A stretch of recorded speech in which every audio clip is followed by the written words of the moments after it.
Well, welcome, Advent Horizon, to the progressive. The actually, we started this with the Citadel for Metal Fellowship, so we're going to go Citadel for Metal Fellowship and the Noble Shire of Progressive Discussion. So either way, this band could fit into both categories, and so let's do them both. All right. So Sweet. thank you. And we got a great turnout. We got three of the band members here with me, and they're going to introduce themselves and then tell us the instruments and things they play. But before you do that, real quick, they just released on May 15th their latest album, Falling Together. It's a fantastic album. Every piece of it is good, every song is good. And it was released through the Bandwagon USA, and they have done a lot of promotion through Bandcamp, their own Bandcamp uh, website, as well as their website itself. But okay, let these guys introduce themselves. Sweet. Well, hey, first of all, thank you, Mark. Thanks for having us. Excited to be here chatting with you today. My name is Riley McDonald. I am vocals and guitar and all other stuff. I guess I'll go next. My name's Kason Wood. I play bass. I also in the studio do some keyboards, pianos, synthesizers, that kind of stuff, And hand claps. and hand claps. Sure. And I'm Mike Lofgreen. I'm the drummer. All right. Well, and thank you. They sent me their CD, so we've got it back here, and it was it again. Get this. That cover is beautiful. We're going to talk about that in a minute. But first of all, just these guys are from Salt Lake City, so we've got the Mammoth jersey here next to me, and these guys all love the Mammoth, and they actually like hockey, which is bonus points. Thank you. No, I'm glad to hear that you guys do. All right, so tell us about the name because it's a little different than Event Horizon. It's Advent Horizon, and there's got to be something to that. So tell us how you came up with that name and how you guys all got together. You're going to be very disappointed in this story, but I will tell it nonetheless. Um, so this band has been around since Mike and I were like 14, 15 years old. Yep. We started this together and we had a different bass player at first. This is when we were in high school and we were looking for a band name. We didn't know what to call ourselves. And, we're hanging out at our bass player's house at band practice one day and our bass player's little brother runs into the room and goes, guys, I found the perfect band name for you guys. I was in science class and we were talking about this term, and it's the closest you can get to a black hole before you get sucked in. It's called Advent Horizon.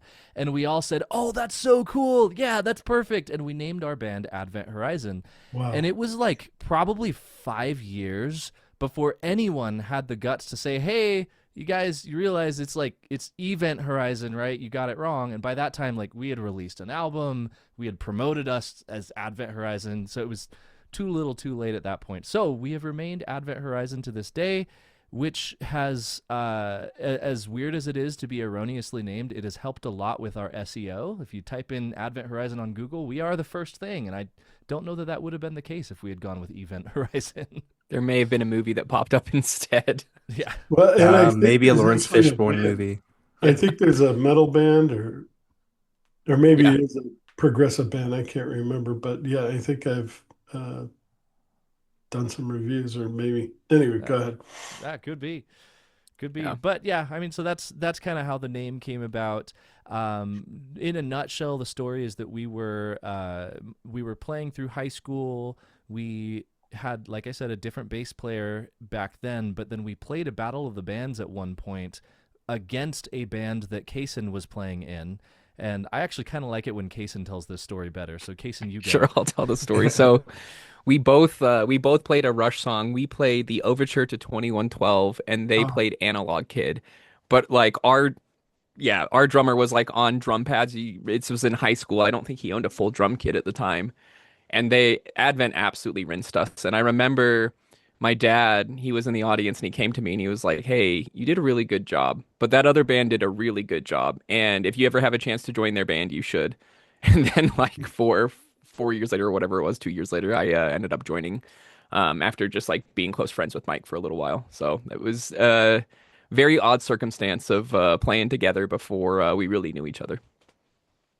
Boy, two great songs too by Rush. Yeah, Right. Right. absolutely. Oh my God, the overture is just unbelievable.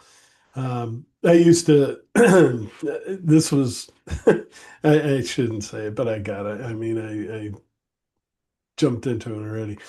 But I used to live in Florida, and we used to go over to the New Smyrna Beach, and I would open all the windows and I would just blast that thing. And people were like, "What the hell is that?"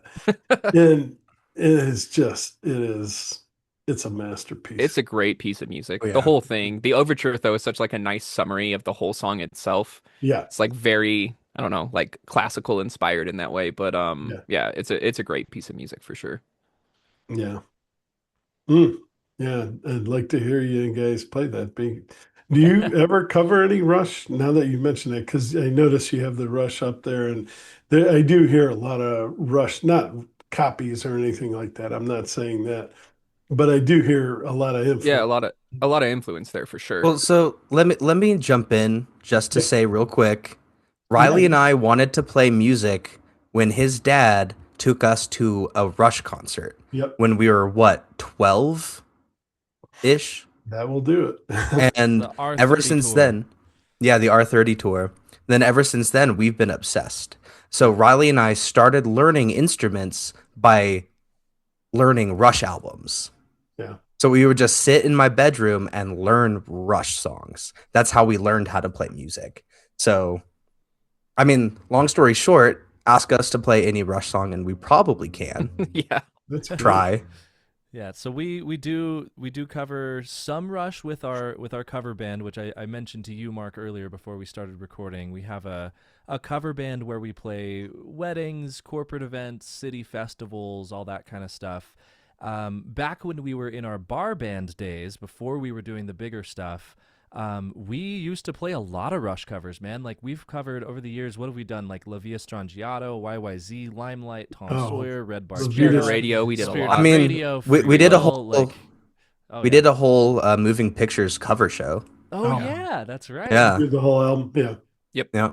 So Rush is kind of a cornerstone of our existence as musicians, and we've tried really hard to let to wear our influences on our sleeve while not being derivative in our music. Like I think, especially in our earlier music, we sometimes we're a little bit too influenced by Rush. There's moments in our earlier albums where I listen back to it and go, "Oh man, we were almost ripping off Analog Kid with this specific riff or whatever."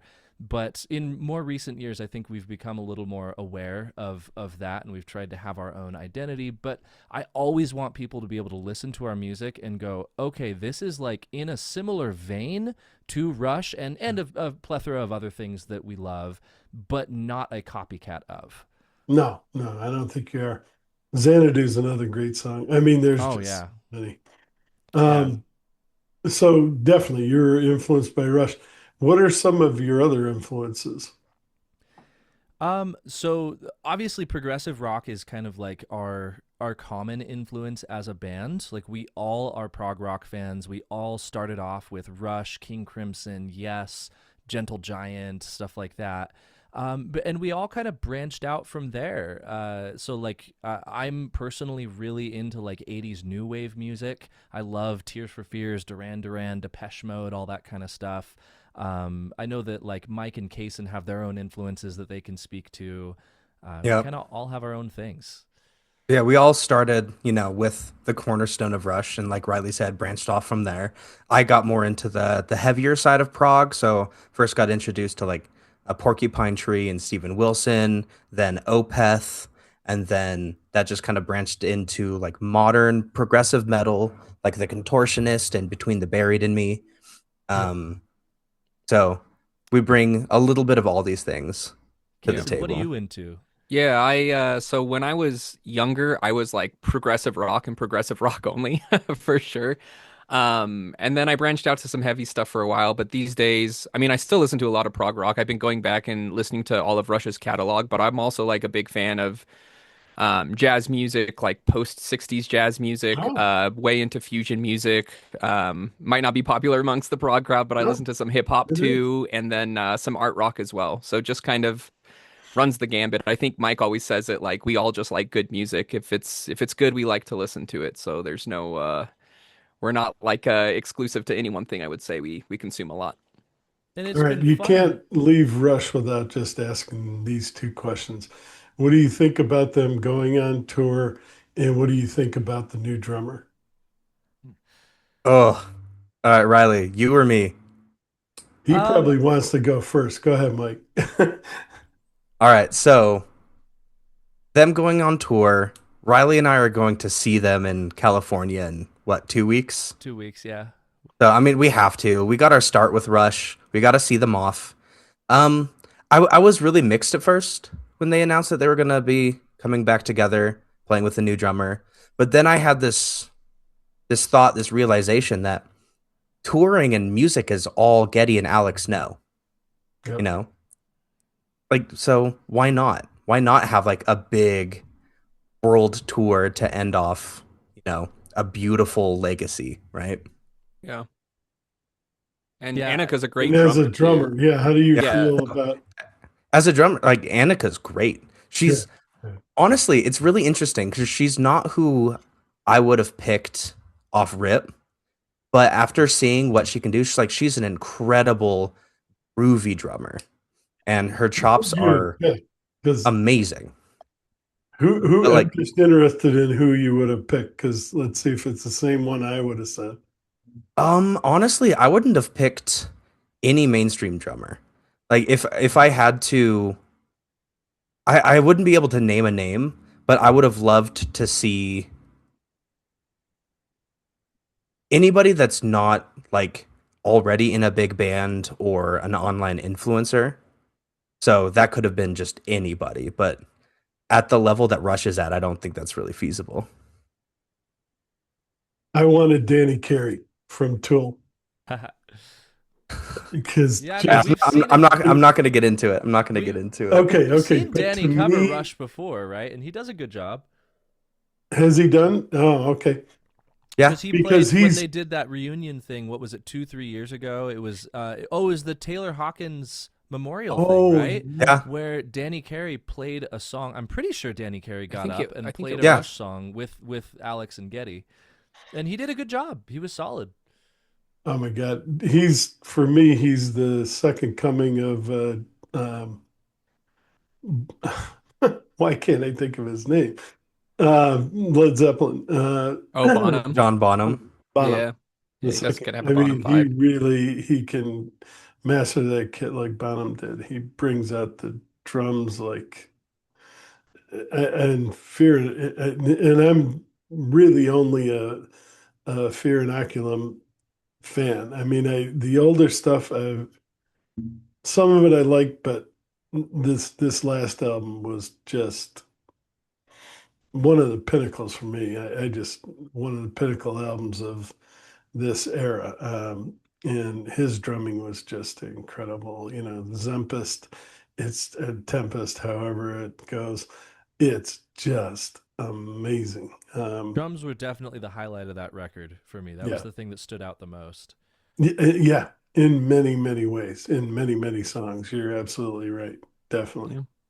It was his album. Hmm. Interesting. Yeah. Any other influences you guys have? Um, I mean, there's so many things that can be listed, but I think overall our music is probably best described as like first of all, yeah, Rush is like this foundational cornerstone thing. That's the building block that we started off of in the first place.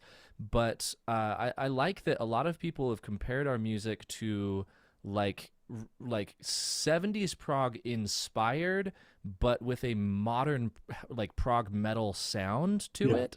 And then melodically and vocally, it's a lot more uh, like 80s pop almost, like 80s new wave or 80s pop, which that the new wave influence comes in there with the vocal production that we have because we're a very vocally focused band, I think. Even though the instrumentals are incredibly important, it's the melodies that I think are what set us apart from a lot of other bands in the prog world right now.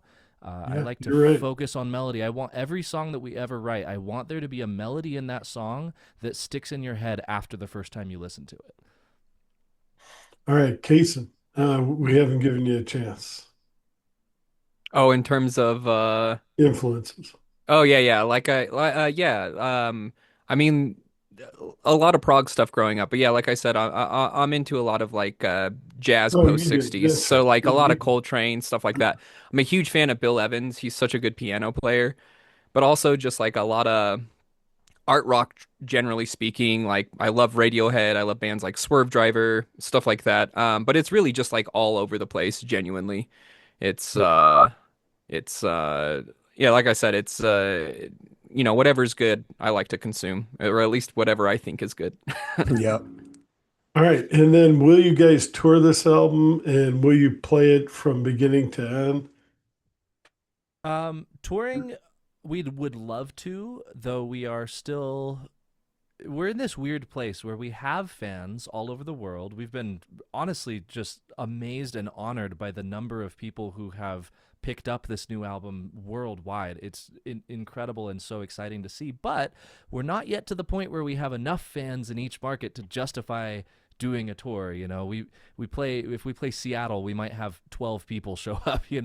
We're not yet to that point. So we, as much as we would absolutely love to tour and we are aching to tour, at this point in our career, it would have to be like as an opener for a larger act, which we are totally on board to do. But that's just a matter of making the right connections and meeting the right people and making it happen. So we're hoping to do that. We'd also love to do some festivals, both here in the U.S. as well as in Europe, and that's definitely a goal of ours.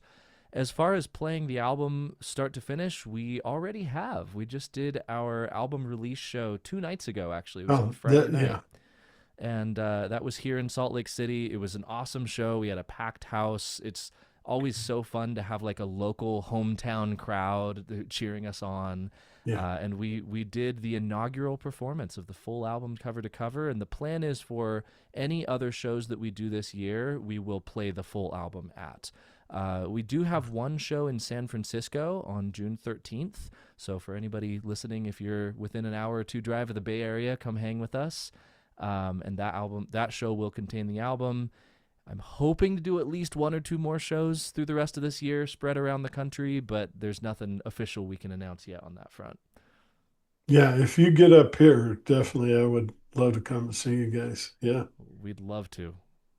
I Um, mean, that would be almost a hometown show for Mike if we did. a Yep. lot of you guys are, yeah, that had some experience with the Seattle area. Yep. Um, all right. There's just a few kind of um, personal things that I ask you. It's not that personal, but what are some of you? Most of you are all working full time, right? Yep. I Yep. mean, you're not.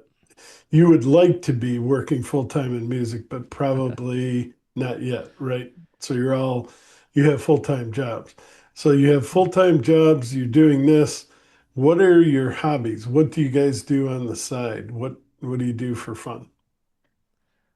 It's Mike, a hard go. one to answer. Oh, I can oh go man. first. Or is Um, Yeah. this? Yeah, go ahead. yeah, I definitely like spend a lot of time practicing and playing music just because it's what I love to do for sure. But it's definitely beyond a hobby. But we also play a lot of video games together, to be honest. Oh, Yeah. okay. And then myself personally, I really love to garden. Me and my wife have been like working on a patio in the backyard for the last few years that we've been putting together, but also just been putting some planter beds together. We got all our crops planted for spring, so we got stuff sprouting up already. Got tomatoes, shallots, green beans, carrots, peppers, the whole 9 yards. So, Yeah, be independent. Don't be locked into these costly yep, grocery prices and things. food's better when you grow it too. It tastes better. Well, yeah, definitely. And you know there's no pesticides or anything in it. Yeah, no, that's Exactly. anyone else?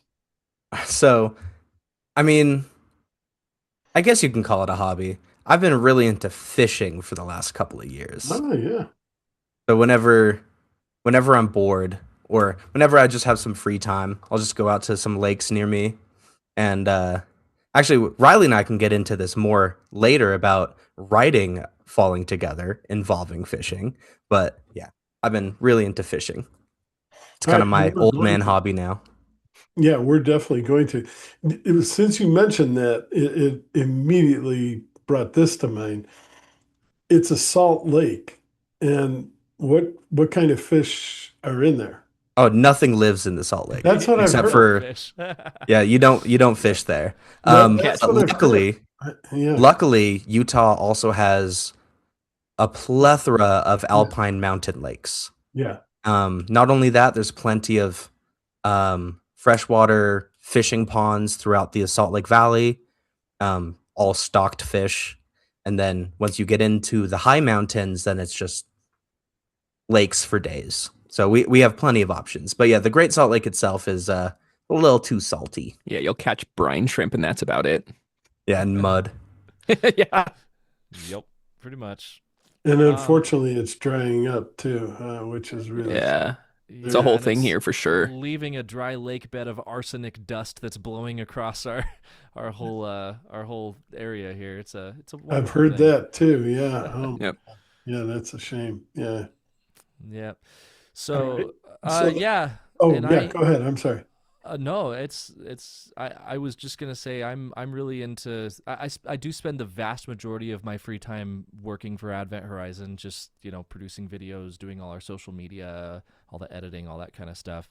But any free time I have these days is pretty much with my kids in nature. I love hiking, camping, finding cool places to explore, and that's kind of my zen. I've also learned over the years that as a songwriter, for me, I'm very visually It inspired. helps. Yeah. I have a really hard time just sitting in a kind of a stale basement room Yeah. writing music. Like, it's not an inspiring place to be. So, and that's getting into what Mike was saying a couple of years ago for writing our new album. Mike and I, just about every Monday throughout the summertime, we'd hop in my car with a fishing pole and a guitar and head up to the mountains and find a lake and sit for 5 6 hours, and Mike would fish and I would just noodle around on the guitar, and that's pretty much how the new record was written. Yeah.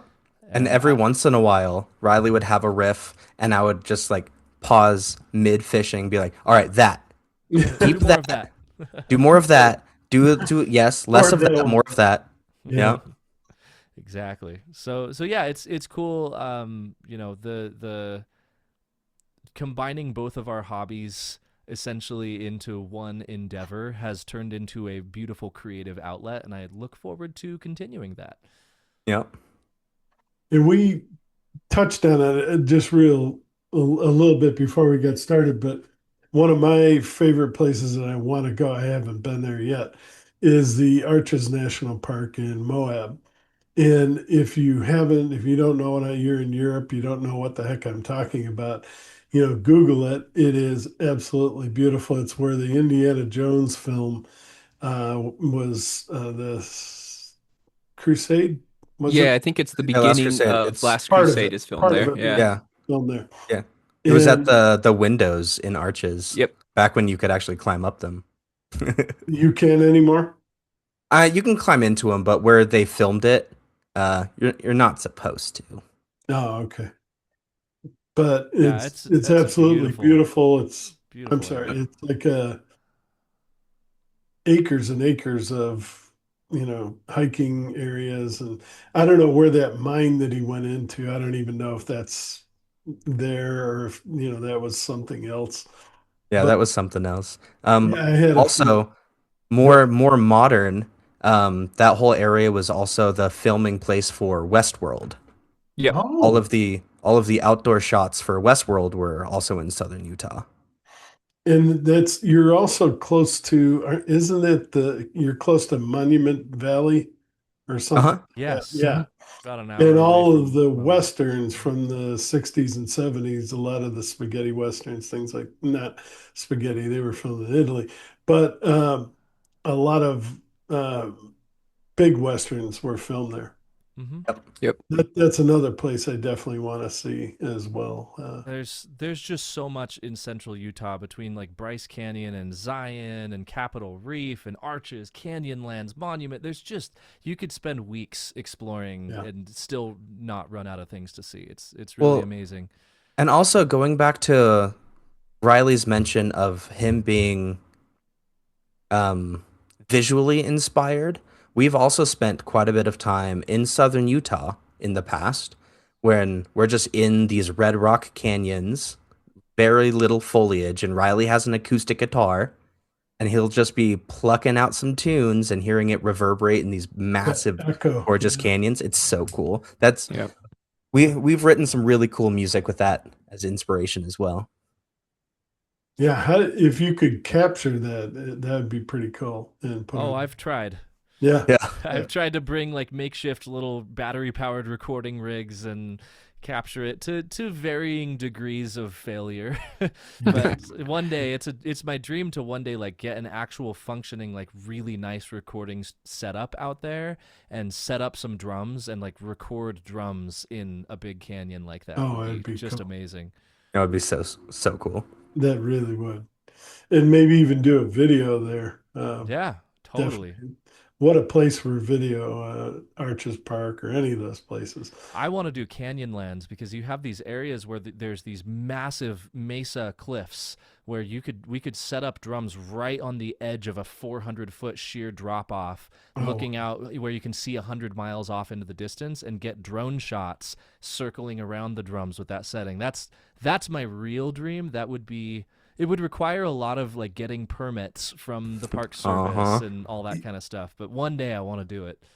I was looking into this a couple of days ago. I wanted to get a drone, and then one of the first things they caution national parks are off limits, and I was like, oh my Ah, God.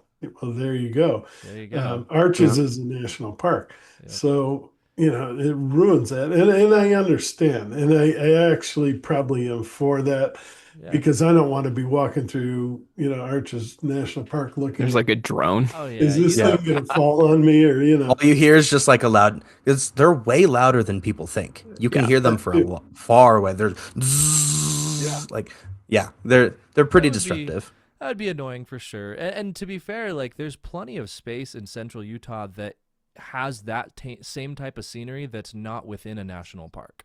There's, hundreds and hundreds of square miles Yeah. of mesas and cliffs and arches and stuff that are just like BLM land that you can kind of go do whatever on as long as you email the organization beforehand and say, "Hey, just so you know."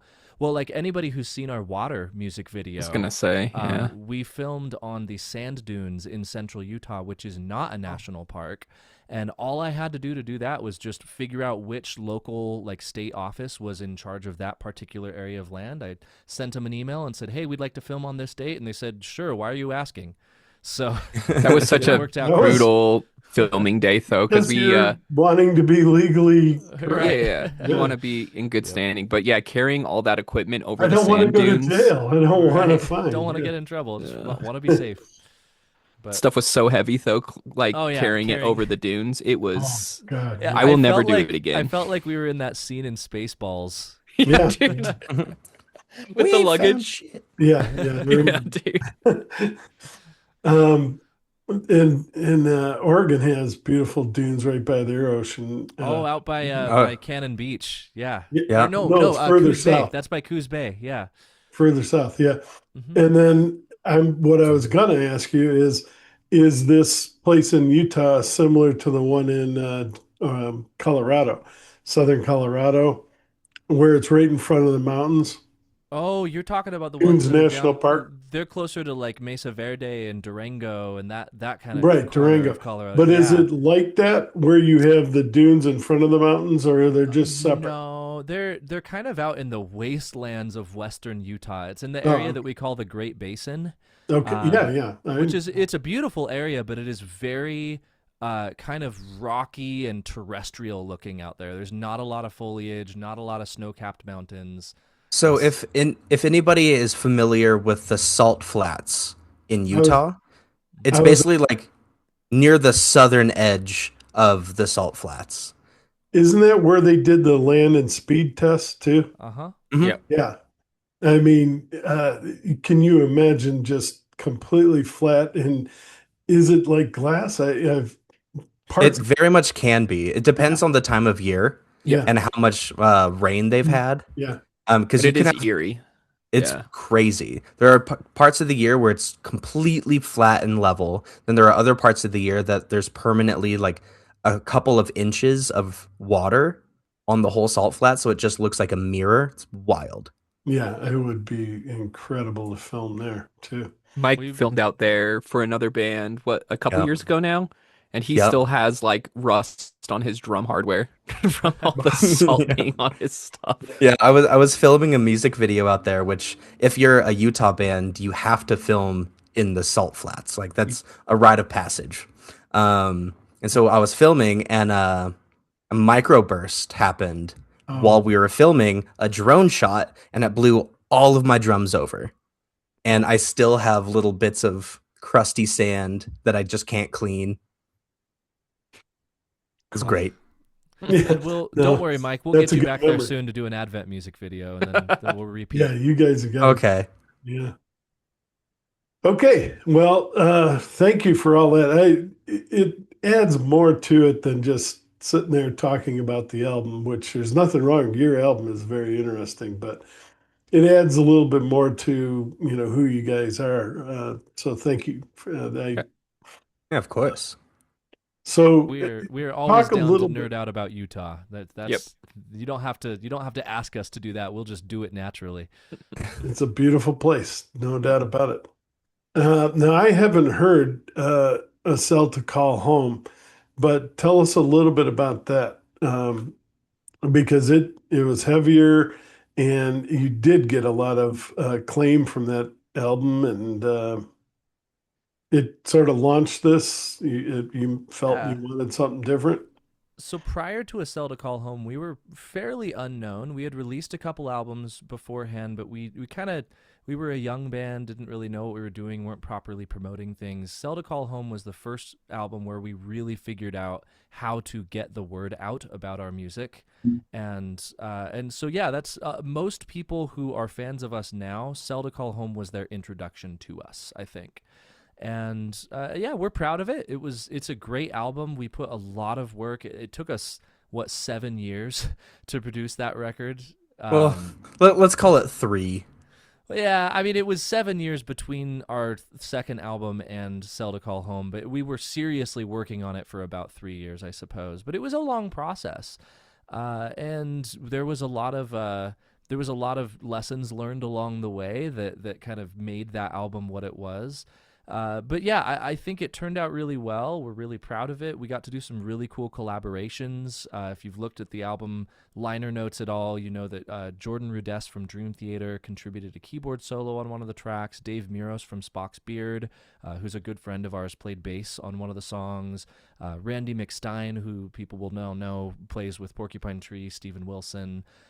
He contributed a guitar solo on one song, which was before he was involved with Porcupine Tree. We got really lucky with that one. Yeah. And as well as there were a couple of other local musicians slash friends of ours who contributed. So that was it was kind of like a long process to build it, but it was a beautiful process. We learned a lot, and I think I'm still proud of it listening back to it. All right. And then talk about the inspiration for this album. Um, there's kind of a quote. I won't quote you, but I won't read your quote. I'll let you, Riley, tell it in your own words. But what was Falling Together all about? Yeah, so Falling Together for me, without getting too deep in the weeds, is kind of an album about my personal journey over the last, I don't know, 7, 8 years. Um, r- kind of re-examining my upbringing. I was raised Mormon. Actually, most of us in the band were raised Mormon and have left the church at varying stages since. But kind of examining my faith and my upbringing and determining of all of the things that make up my life, all of the beliefs that I hold, which ones came to me by my own logic and my own experience versus which things were just inherited because they were taught to me when I was young and impressionable by others who had an agenda and wanted me to live a certain way. And it's kind of been a long process, and there's a lot I could go into that I'm not going to with that. But in a nutshell, that's what these songs are. It's all self-reflective, but I'd like to think that it's very relatable. A lot of Yeah. the things that I've dealt with through all of this and the topics that the songs talk about are kind of universal themes, because whether it's religion or career choices or political beliefs or relationships, there are so many areas of all of our lives where I think it's important at varying stages in our lives to look back on the past and examine, where am I today, and is this where I want to be? You know? No, absolutely. We all go through these in certain stages, and for me too, it was high school, and most of the time that's when it happens. But for some people, it's middle school. For some people, it doesn't happen until college or after, and when they're out in a work environment. But yeah, it's whenever it happens to you, you're going to go through it. You're going to evaluate what do you want to do for the rest of your life. And yeah, Yeah. do you guys want to add anything to that? I'm sorry. No, No, I I mean, Kaysen, you go. oh yeah. I think it's a journey that we've like all seen Riley go through, but it's something that I think we all stand behind together, and it's been really good to see the reception. Like we have a lot of people here in Utah that are Mormon and LDS, and they still absolutely love us and still love the record. So I think it would have been easy to approach the record from like a more frustrated perspective. But I think the thing that I'm really happy about is that like it really captures like a personal story and personal growth. And I think that's what makes it relatable, right? Is it's self-reflective, and I think it encourages people to like analyze themselves about their own feelings and beliefs. Like Riley said, be it religion, politics, or whatnot. I'm just happy to be putting out a record that really says something and inspires people to like look inside themselves and really come to terms with who they are. Mike, Oh, you don't have to. no, a little tidbit. I wanted Riley to go harder in the lyrics, but he didn't want to. So here we are. Well, I mean, we all have our feelings about religion, and not just the Mormon Church, but organized religion in general. And I will say, while I certainly have my qualms with religion and with the way that I was raised. I feel a little bit less passionately negative towards it than some of the others in the band do, and therefore I'm not a start fights person. I don't like to ruffle feathers. I don't like to feel like I'm hurting anybody's feelings. And so I have a hard time being direct and being negative in my critiques of things. But I also think But that was maybe a smart choice for the album to make it more relatable and not specifically about this thing that I'm frustrated That's about, good. you know?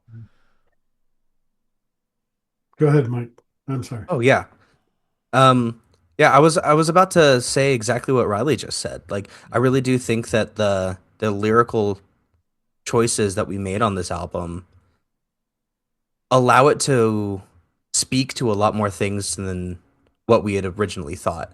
So the first song on the album, Lone and Dreary World, Riley, we started writing this song around the same time we started writing A Cell to Call Home. And we had this grand, like, fantasy sci-fi idea of what this song was going to be about, like a man leaving his sheltered bunker in a destroyed world and like going out and seeing that it was not what he was told it was. But then that helped translate very well to lived life experience. And yeah, having more thoughtful, introspective critique, I think lends itself really well to the sound of this album. Yeah. Yeah. And also relevant to our earlier conversation, that that concept that Mike and I dreamed up originally back in 2018 or 19 or whatever it was, we dreamed that up on the Olympic Peninsula. We took a trip, Yeah. Mike and I Oh, no together, kidding. and we took several days, and we visited a friend out there who lived in Polsbo, if you know where that is. Oh yeah, We that's stayed uh, kind of Scandinavian like, part yeah, of Yeah, it's the Scandinavian town. Norwegian town. Norwegian. So we spent some Yeah. time there. We spent a couple of days kind of doing our own peninsula road trip out to Cape Flattery, out to we visited Forks and we visited the Hoh Rainforest and kind of that whole area. And the whole time we were talking for hours and hours and hours in the car about like what we wanted to do, this grand concept that we had. And I think we realized very quickly that this concept that we came up with was way too big to be contained within our album A Cell to Call Home, because Cell to Call Home was its own story and it felt like it would be detracting from it too much to also include this. So we kind of set it aside, put it in our back pocket, but that was good because when Cell to Call Home came out, we knew immediately where we wanted to go. We had a foundation to work off of, which is why we were able to come out with this new album so quickly. And for those of you that don't know I love that whole area of Washington State. But for those of you who don't have any idea what they're talking about, there's a separate, if you look at Washington State, the left side all the way over by the coast, the northwest portion is this huge peninsula, the Olympic Peninsula, and there's an Olympic National Park there. And what he was talking about, Cape Flattery, is right on the ocean. It's absolutely beautiful, and the hike is just on. It takes you back to the third Star Wars, and I don't know why I can't remember, Return of the Jedi. Return. Yeah, Yeah. Yeah. Return of the Jedi.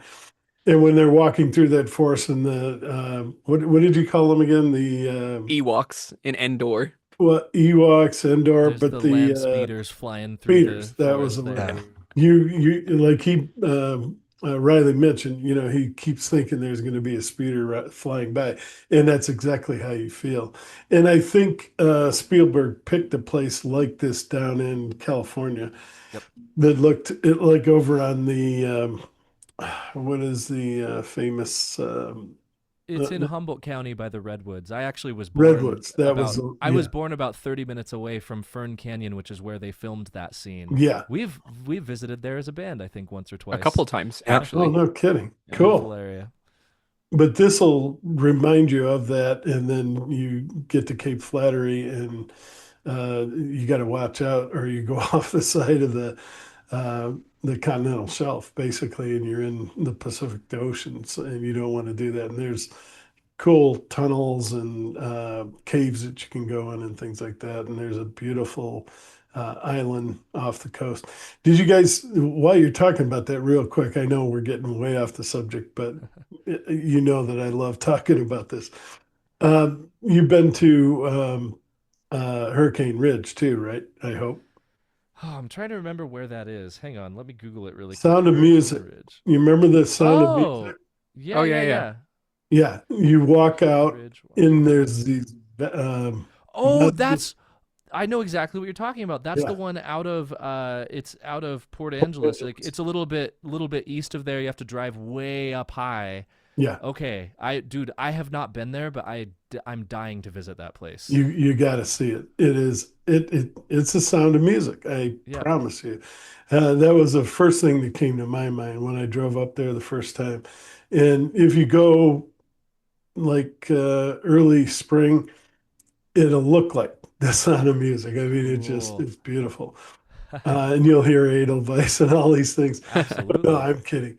But they're building a new lodge. The lodge that was there was nice, but this one's supposed to be even better. But Cool. it burned down, And anyway, yeah, definitely check that out. It's well Absolutely. worth it. There's a road that will take you all the way up. You're not going to have to climb, although that would be fun too.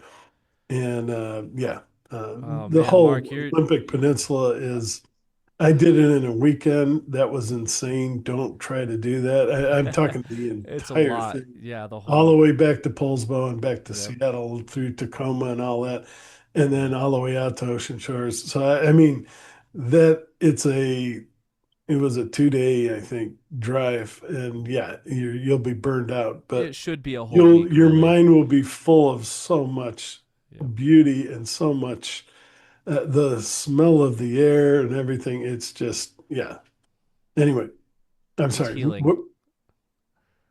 It's What were healing. Absolutely. yeah, you Yeah. have No, I was Olympic. just saying, man. All this talk about the Northwest Seattle Olympic Peninsula, that whole area is. I think we're gonna have to book a Seattle gig in the next little while here and spend a whole Oh weekend out there. no. It's been too long since we've It's been as been a too band. long, man. Yeah. And Yeah. also our former bandmate Levi Benjamin Shell lives in Seattle, and so Oh, we got a bandmate who would probably come hang out and maybe make a little appearance on Little stage guest with us, appearance. and Yeah. yeah. So if there you they'll go. let We you can get you hanging out there. do a video right up there on Hurricane Ridge. Oh yeah. Be Oh gorgeous. man, would love to. Yeah, you've been to Hurricane Ridge, Carson? Kaysen? No, I was just looking at photos as you guys were talking about it, and definitely like very much was where they filmed Sound of Music. I can tell. Yeah, It looks gorgeous. yeah, it really is. Unfortunately, this year there's no snow up there. I mean, Yeah. usually Yeah. the Olympic Peninsula gets buried. I mean, where I'm at, Right. we have Mount Baker, which gets the most snow, I think, of a lot of places in the northern hemisphere. Hmm. But the Olympic Peninsula always gets buried in snow. They're But supposed to anyway. huh? Yeah, they're supposed to anyway. Yeah, they're supposed to. But Yeah. climate change is really This winter, doing man, some it's been damage here. gnarly. Yeah. And Yep. you guys, oh yeah, on that, and you already started talking about the first song, which is great. I also heard a little bit of Kansas like Hammond organ. Any influence of Kansas? We didn't talk about Kansas, but For sure. I mean, I'm a sucker for keyboards and Hammond organ. But also like I love like Deep Purple, stuff like that. I was yeah, gonna So a say little bit John of like Lord, man. gainy, gritty Hammond organs, never a bad choice in my book. So yeah, definitely influenced by a lot of those 70s artists who used it. Yeah, it's such a great texture, especially when you're like doing the rock and roll thing. It's a nice supporting role for guitars and whatnot. So yeah. Yep. another band that I mentioned that I heard similar sounds, Eden Song. So if you guys are looking for somebody for the East Coast, I think these guys are out of New York. Cool. Um, New York, Boston, that general area. Look them up if you haven't heard their new album. It was last year. It was one of my top 10. It is a Nice. fantastic. They're very much into Jethro Tull. If you was gonna like s- Jethro Tull and I who was gonna doesn't. say I'm looking at them. It looks like they got a flute player, so cool in my book. Classic. Yeah, and great. Love it. And like you say, some of the keyboard sections kind of reminded me of their album. But yeah, if you're looking, and they like teaming up with other prog rock bands, they're I think working with one of our friends, and that's another one. Moonletters, write that one down. They're out of Seattle. If you guys come here, Cool. uh, I can put you in touch with Michael. He's the lead singer. Uh, they are fantastic. He's been over to Europe a couple times. He's played on a couple European bands. I mean, he sang on a couple people European bands albums. Uh, Cool. yeah, I can help you hopefully get connected with some people when you're ready to, uh, tour outside of, That'd be great, man. That'd Utah. be Yeah. awesome. Okay. Let's see. Let's go ahead. Faith's Window. Go ahead and let's talk about that one a little bit. This Yeah, I sounds mean, like one of those real. This may have been the one that got things started on this direction, or Um, this was probably written at one of those lakes, right? Oh yeah, yeah. Faith's Window was written. It was this particular day where it was towards the end of the summer. I want to say it was like late September, Mike, if I remember right. So Something like that. in Utah, in the high mountains in late September, you've got it's like peak fall colors, like the beautiful quaking aspens with their bright yellow leaves, and it's getting a little chilly, so we're wearing our hoodies, and we were sitting next to a lake up in this place called the Nebo Loop. Oh, Which is just a gorgeous area. You're up at 10,000 feet, and you have these occasional panoramic views looking out over the Great Salt Lake in that area. But we're sitting next to this high alpine lake. Mike was fishing for a little bit, but then his fishing pole broke. Yep. And so he's like trying to fix it and wasn't able to fix it, and so now we're kind of like having a little bit of a crappy day because of that, and it's also like a storm starting to roll in, so you've got these like dark clouds rolling in over the mountains, a little bit of like foggy, misty. Like there's a little bit of mist over the lake, like a little bit of a breeze, so the aspens are kind of quaking, and in that setting, in our frustration of not being able to fish, I just sat down with the guitar, and it was not even an hour. Like it was 45 minutes or so from when I just started messing around with stuff to when we had written almost every guitar part on Faith's Window, and it all just came out right there. And it was It really felt interesting too, because he would pluck out a melody, and I would go, all right, record that. Record that. All right, next. Keep it going. Keep it going. How does this move? It was very much a very organic, natural flow. Just happened. It was awesome. Yeah, it's kind of fun to listen back to those voice memos on my iPhone from those days, because you'll hear like me, I'll like press record, and then you hear me go, okay, this is the riff that sounds a little bit like a Steven Wilson song, and then I start playing, and then it's the riff from the middle section of Faith's Window, and then you hear me stop, and then you'll hear Mike be like, yeah, I think this section should go into this other section, and then I stop the recording, and then there's another recording from 5 minutes later where it stitches both of those parts together, and you can hear in the recordings the song gradually expanding and taking shape. Coming to life. It's really cool. Well, that sounds excellent.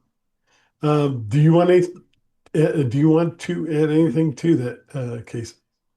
No, so like for me, mostly, so Riley and Mike do the lion's share of the writing, and it's been that way for a long time, and it's been like super functional for the band. So I always say my take on it is like Riley's the songwriter and Mike's the editor. So Mike's great at having the perspective of being like, hey, what you wrote here is great. It needs to be shorter. It needs to be longer. Or he might even say like, hey, this part that you wrote kind of sucks. Throw it out. But we need I'm good somebody at to do that. that in the You need band. somebody to do that, yeah. Yeah. And it's been like a really good way for us to write songs as a band. And usually what happens is Riley might get everything tightened up together for the most part, like 95% of it. And then Riley tracks demos for the band, which is kind of like for me, it's really appreciated because it lets me kind of see the vision of what those two are going for. And then it's I guess off to the races for me. So I tend to listen to things, decide. I mean, I've worked with Riley long enough that I feel like I have a good feeling of when he really wants something to happen and when he just is kind of sketching out the bass part. And so then I listen to it, learn what I need, and then adjust. And then usually when Mike records actual drums, there's quite a bit of changes, just because the drums in the demo are going to be different than the final product. And then it's just like development and refinement from there. But Riley always says I think it would be really interesting to release our demos as a band because Yeah. it's really close to what's on the final recording. So, you know. Well, Like because we also close- spend. Oh yeah, I was gonna say we also spend quite a bit of time, and not we, I mean Kaysen especially, but Kaysen and Riley sitting down with the demos and crafting soundscapes with all the synthesizers and electric piano, like real piano, like really getting the sound together. Yeah.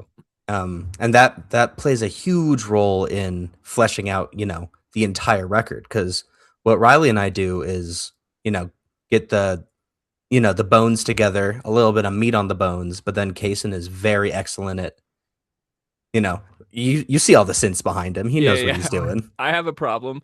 Yeah, for me, I think it's when I'm listening to the demos, usually what I'm trying to do is like get a vibe what you two are going for, and then try to figure out how to make the record consistent in terms of the synth sounds. Like what are we going for? What kind of atmosphere are we looking for? And then just like getting a start on programming sounds that are gonna mesh well with the record. And yeah, I mean it runs the gambit of just like listening to the guitar parts, being like, okay, what space, what frequency range are these guitar parts taking up? And how do I want to adjust the synths so that they're not sitting in the same place, which is something we learned from Cell to Call Home, to be honest, because we were mixing like a million guitars and synthesizers and realizing they were sitting in the same space. So for this last record, I paid a lot of attention to that, as well as the lyrical content, because I think when you're putting together a piece of artwork and music, it's good to pay attention to what everyone else is doing, because your goal is really to enhance what the other members of the band are doing, you know? So it's just like taking an overall perspective and then trying to adjust so that you have something at the very end that is very interactive and really speaks to people. And one thing you need is patience. So let's talk about patience. That Yeah. led right into that. Is perfect. Perfect Oh, segue. that was excellent. Beautiful. Yeah, so Patience, I mean, lyrically it's very simple, just has a couple of verses. It's kind of just me noting the way that I tend to function in life, which is to not have patience. I tend A lot to of us don't.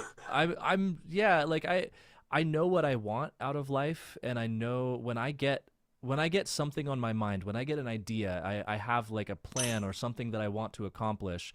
I often will stop at nothing to accomplish my goals. I will run myself absolutely ragged in the pursuit of whatever I'm trying to do.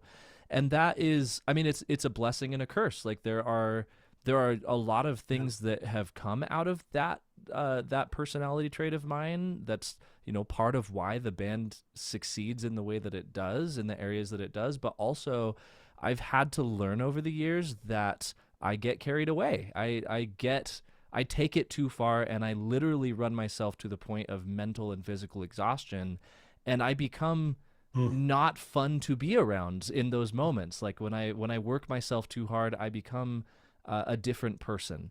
And so it's kind of about, you know, I guess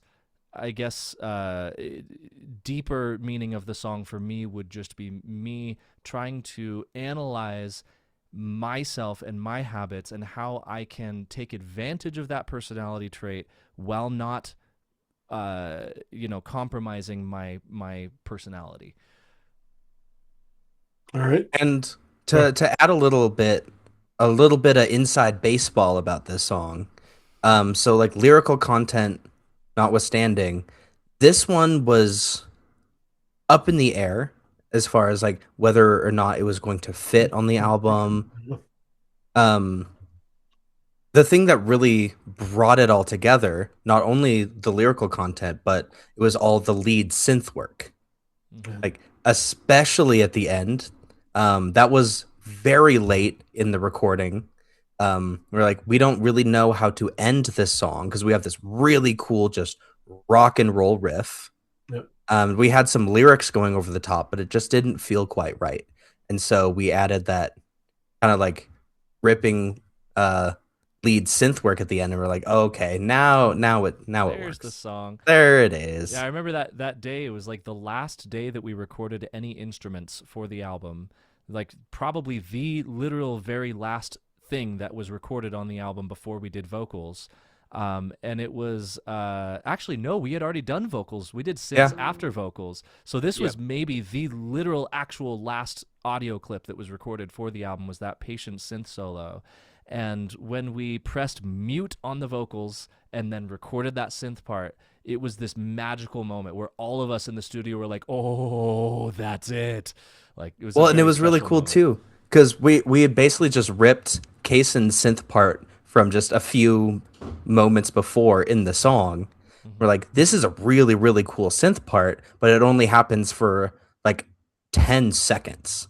So we're like, let's embellish on that. And have that end the last like minute of the song. It was really cool. Well, I'm going to let him mention. Well, are you an ELO fan at all, Kason?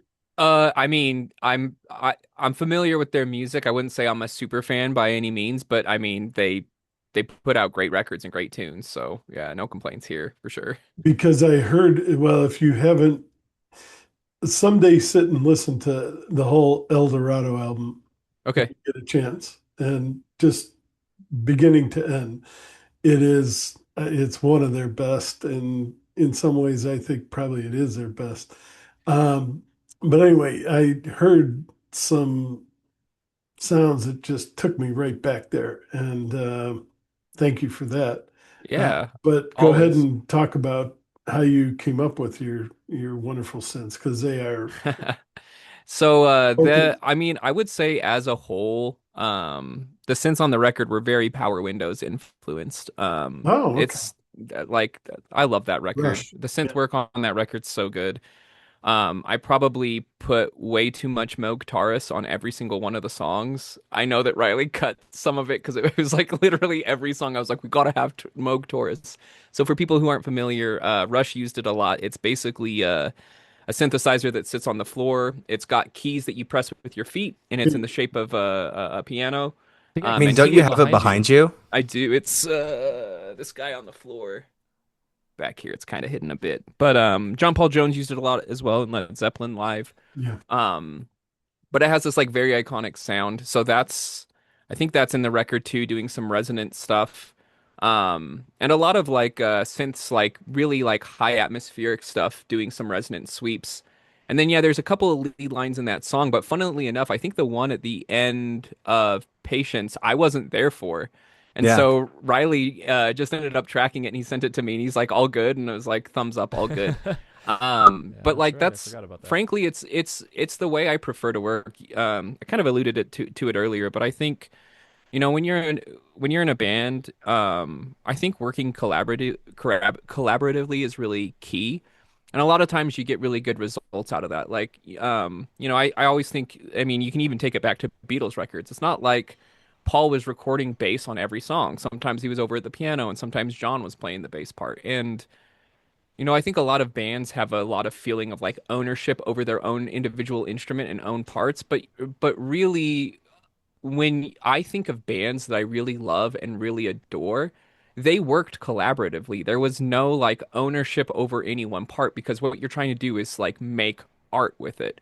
And if somebody has something under their fingers, just let them record it, man. Don't be so weird and obsessive about it. Like you're gonna play the part live. It's all good. But when you're in the studio and you're making art, from my perspective, it's just really good to if somebody has it in their hands and it sounds good, man, just hit record. Don't worry about it so much.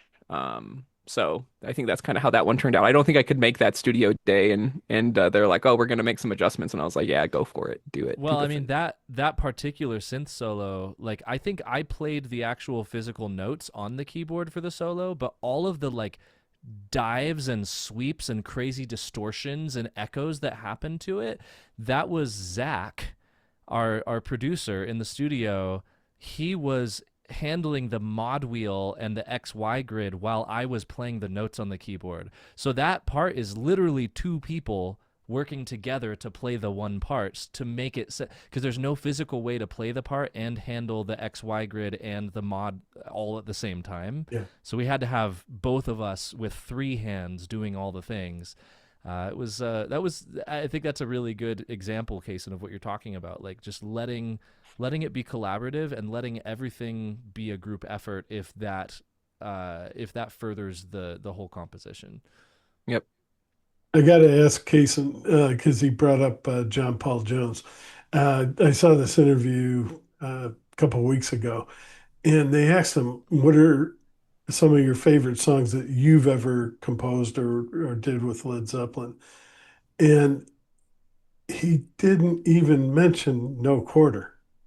Really? I love that And tune, I man. was like, "That's his." And no one.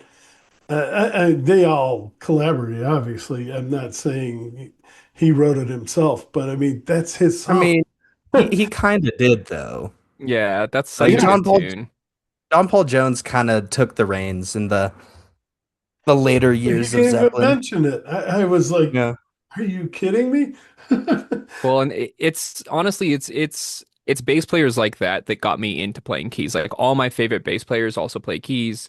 Yeah, You know, Geddy Lee did the same thing. He's a yeah, pretty competent key player, and John Paul Jones is just an absolute machine. Like I don't think he gets enough credit in Zeppelin. Like he's a no. great bass player, but he's also a really good keyboard player, and he's great at composition. And I've had to play that song a few times, where I have to switch back between bass and keys. But it's such a cool song, and all the What, no keyboard quarter? programming on it. Yeah, no quarter, Yeah. and all the keyboard programming on it is just like it's so top notch. It's such an Somebody, expertly done composition. I'm going to keep saying it, and I know people are looking at me like, shut up. And that's okay. You can say it. But somebody come up with the sequel, please. And you guys would be perfect. That winter, that you guys live in, they just got done telling me that it doesn't snow in the valley and things like that anymore. But pretend. And that is such a fantastic. No, don't rewrite it. No, you'll never be able to rewrite that song. But do a second edition. There's so many great songs. No one from my generation wants you to rewrite Stairway to Heaven or any of those things. Yeah, don't. There's some things that are just kind of off limits. They're sacred. But Yeah. yeah, or Kashmir. Don't make Kashmir, make Kashmir 2. Don't call it Kashmir 2, but have it be a sequel. You guys can do this. I know you can. And again, I'm just throwing a few great songs out there. And I know you're all like, no, I don't want to do that because then people are going to say we're copying Led Zeppelin. No, you don't have to make it sound like your own.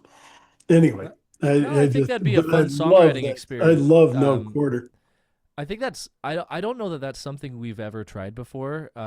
Starting with a song and saying, let's write something inspired by this particular song. I think that's an interesting idea, and I wonder what would come of it. It might turn out way too copycat and derivative, and we might just throw it away, or it might turn into something really cool and unique that's worth releasing. I could Could see be a it fun being thing. I could see it being really cool in terms of like you're kind of saying, Mark, like a sequel, like take a look at the lyrics and take a look at the content and inspiration for it and kind of approach it more that because I think it's too I mean, I think it happens naturally as an artist to like listen to a song and be inspired by a song. And sometimes you're not even aware of your inspiration, right? Sometimes you write something and you're like, "Oh God, this sounds a lot like this song," and I didn't even realize it until after. But I think it would be a cool idea to look at it more, I guess, higher level, like as a like an art piece, like the lyrics, and be inspired that way from it could be really interesting.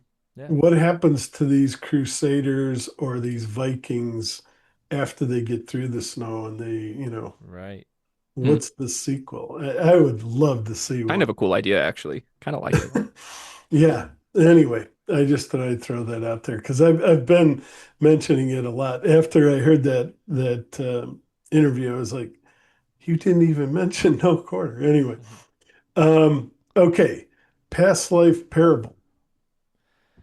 Yeah, first single that we released for the album did really well. We were super excited by the response the whole prog world had to that single.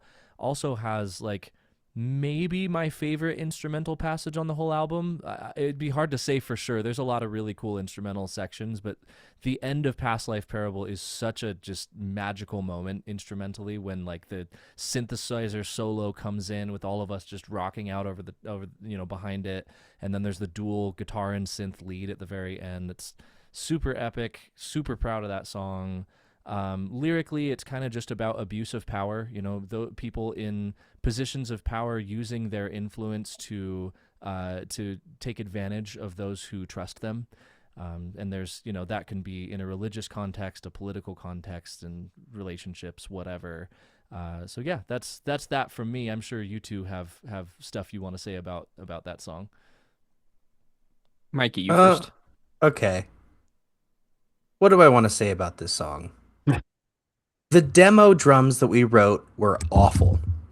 And Mm, um looking back, like I played two different grooves, I guess you can say, for the first verse and the second verse. The first verse I felt was like in the demo, it was really busy. And so in the second verse, I wanted to tame it down a little bit more. But then after I recorded the drums and the song started really getting like more and more fleshed out, I kept going back and like, Riley, let me re-record the drums. Please, please let me re-record the drums. He's like, no, we don't have time. We're not doing that. So it's just funny how songs like evolve over time. And now the drum parts that I didn't really like in the demo that I recorded in the studio, I now think are awesome. Really, really cool parts that fit really well, especially when we started practicing these songs for our live show, how the kick drum pattern and the bass just really, really lock in a way that I didn't really hear in the demo tracks that we wrote. Really interesting. Yeah. I That's think that all. happen That's all I got.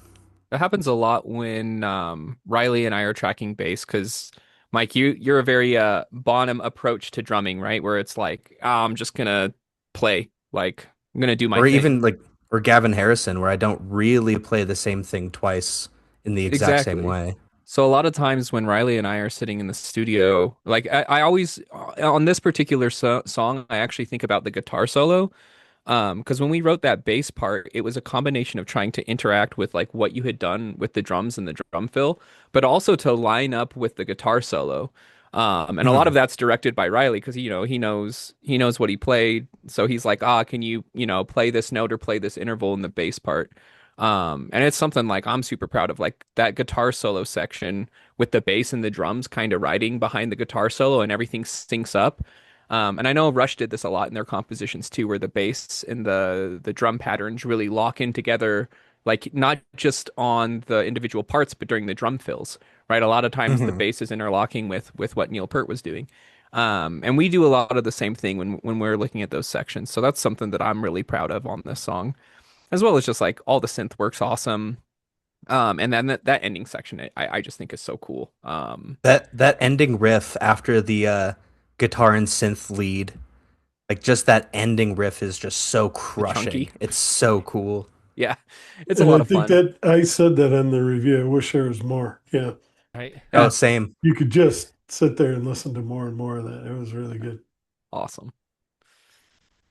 Let me go back to that last thought. Here's I'm just going to do one more thing, and I know I shouldn't, but I'm going to do it anyway. David Bowie, when he made Space Oddity, nobody ever wanted anyone to copy that. But there are a couple bands in the 80s that did sort of that sequel idea, and they came out pretty good. No, they weren't anything near Space Oddity, but I think they did pretty well, chart wise. And then it forced him to finally make the sequel, which um, it wasn't that great either, but compared to Space Oddity. But No, anyway, I not don't that know not that my you're going to force Led Zeppelin out of retirement or anyone like that. But I'm not saying that'd that. be I'm great. just saying it can be done, and it can be done pretty damn well. I mean, those I just can't remember the two that I'm thinking of. They're in my mind. I can hear the song playing, but I just can't remember the lyrics. But there's like two bands that came out in the 80s and said, well, if you're not going to do it, David, we're going to do it. And they did a pretty good job. Huh. Maybe you guys know who I'm talking about? Honestly, no. Mm-mm. I love David Bowie, but I don't know much of the deep lore around David Bowie. No, but you know Space Oddity. Well, of Oh, for course, sure. yeah, Yeah, yeah. everyone. Early Bowie, especially his first several records, are like formative for me. I spent a lot of my childhood listening to that stuff. I had to do Um, a David Bowie tribute at one point, and like I had heard Bowie before then, but I think actually sitting down and learning his material gave me so much more respect for him, Oh, especially like some of the um I don't know, he had so many different eras of music. I think that was why when I was younger, I just didn't yeah, really get into him as much as I just didn't really fully understand, and I'd hear tracks and be like, this is okay. But Bowie's one of those artists where there's a record for everybody. Like there's something yeah, in his catalog, in his discography that everybody can fall in love with. yeah.